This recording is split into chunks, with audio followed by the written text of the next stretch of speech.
ఆహారం విషతుల్యమవుతుంది, ఆరోగ్యం నాశనమవుతుంది. ఏం తినాలన్నా దిగులే. అధిక దిగుబడుల కోసమని పంటల సాగులో పెరిగిపోతున్న రసాయనాల వినియోగం వల్ల పంట నాణ్యత తగ్గటంతో పాటు మనుషులకు చేటు జరుగుతుంది. రసాయనాలు లేకుండా ప్రకృతి సహజ సిద్ధంగా పంటలు పండించుకుంటే రైతుకు మంచి ఆదాయం, ప్రజలకు మంచి ఆరోగ్యం. అదే లక్ష్యంతో నిర్మల్ జిల్లాకు చెందిన ఓ రైతు ప్రకృతి విధానంలో పంటలు పండిస్తూ ఆదర్శంగా నిలుస్తున్నారు.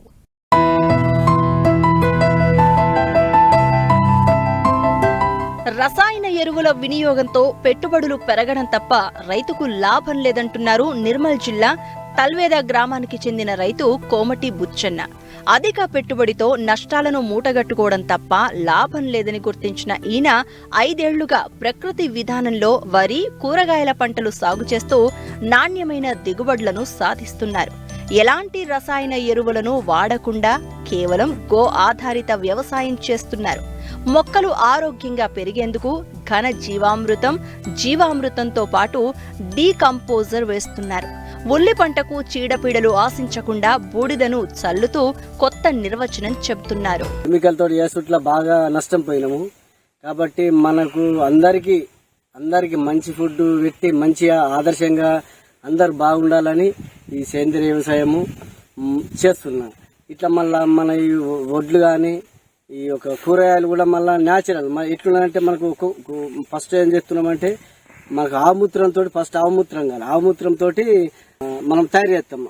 ఇట్లా అంటే ఆవుమూత్రము ఉంటేనే మనకు సేంద్రియ వ్యవసాయం చేస్తుంది, లేకపోతే ఇట్లాంటి తోటి మనకు చేరాదు. ఆవు పెండ, ఆవు మూత్రము దాన్ని మనము ఎరువు తయారు చేసి దాన్ని జీవామృతం తయారు చేస్తాము, ఘన జీవామృతం తయారు చేస్తాము.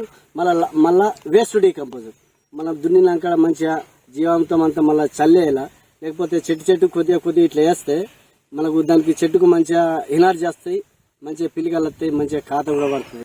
ఎవరినన్నా మంచిగా వేసుకుంటే అందరికి వ్యవసాయాలు ఉంటాయి.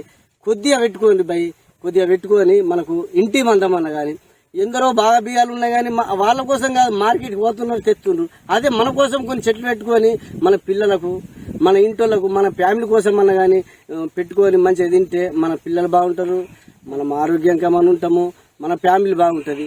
ఉట్టి ఆవుమూత్రం కొడితే ఎంతో పూతత్త చెట్టుకు. అదే ఆవుది తయారు చేసినాం కదా మనం ఇప్పుడు ఘనజీవంతో తయారు చేసి చెట్టుకి వేస్తే అది ఎంత పిల్లకలు ఇట్లా నల్లగా వస్తాయి. అంతా ఎట్లాంటి ఏ కెమికల్ లేకుండా మంచిగా అది కొన్ని 2-3 సంవత్సరాల దాకా తోడు తక్కువ వచ్చు. కానీ ఎంత ఎరువు పోసుకుంటామో అంత ఎనర్జీ వస్తుంది భూమికి. ఎంత ఎరేస్తే మన భూమి కూడా అంత ఎనర్జీ వస్తుంది, మనకు బాగా పంటలు పండుతాయి. ప్రతి ఒక్కరు ఇప్పుడు చూసింది కదా ఎందరో మంది ఇప్పుడు ఆ వంకాయలు నాకు ఫోన్ చేసి మీ అంకాయలు కావాలా, మా విలేజ్ లో అయితే ఓళ్ళంటే వాళ్ళే మీ వంకాయలు కాలం బాగుంటాయి, మీ వంకాయలు కావాలా, మీ కూరగాయలు కావాలా, ఓళ్ళైనా కానీ ఇట్లా ఫోన్ చేస్తే పోతున్నా ఇచ్చేస్తున్నా. ఉల్లికి ఎట్లా వేసినామంటే కింద ఘనజీవంతో బారు పోసేసినాం, ఘనజీవంతో వేసేసి మంచిగా నీళ్ళు వేసిన తర్వాత నాటేసినాము. ఇప్పుడు బూడి చూసింది కదా, ఏవో ఉల్లికి రోగం అసలు రాదు. ఏ రైతు కన్నా అడుగులి, ఎక్కడ అడుగులి, ఉల్లికి ఓన్లీ మనకు బూడితోటి మంచిగా గడ్డ మంచిగా తయారవుతుంది. మంచిగా గడ్డ అసలు కరవే కాదు. ఇన్ని రోజుల నుంచుకొని గడ్డ కరవలు ఏం చెప్తున్నారంటే ఇప్పుడు మళ్ళా మనకు బీర చెట్టు కూడా ఇట్లా ఘనజీవంతో ఇట్లా వేసుడు అట్లా మంచిగా ఎనర్జీ తొందర ఆరిపోదు. ఎప్పుడైతే మనం కెమికల్ వేసినామో చెట్టు ఖరాబ్ అవుతుంది. మనం కెమికల్ వాడలేమనుకో, మన ఆర్గానిక్ ఇట్లా వేసినామనుకో, ఈ నీళ్లు కట్టకుండా చెట్టు తొందర ఆరిపోదు.